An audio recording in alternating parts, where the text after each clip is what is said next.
Emerson, Georgia, population 1,500, is nestled at the bottom of Red Top Mountain. It's a quintessential country town where everyone knows everybody else. People sleep with their doors unlocked until Buster Perkinson was kidnapped and killed.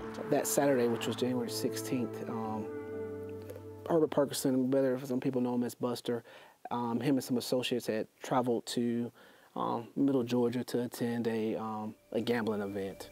Buster Perkinson lived alone in a trailer near his mom. He'd never left Emerson and lived a simple life, raising dogs and hanging out with his kids. He was just a fun person.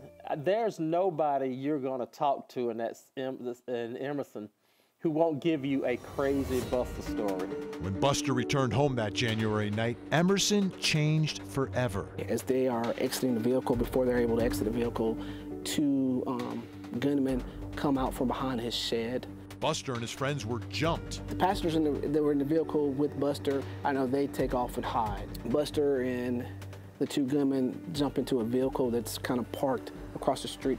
After that, the kidnappers took off with Buster inside the car, and they took a short drive from Emerson to I-75 South. Now, investigators believe during that drive, Buster was not cooperating, was fighting back, and the kidnappers panicked, shot Buster, opened the door, and threw his body onto the median on I-75.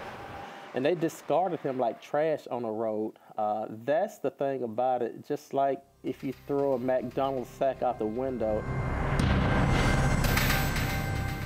Investigators think the kidnappers were going to hold Buster for ransom, but didn't count on him fighting back.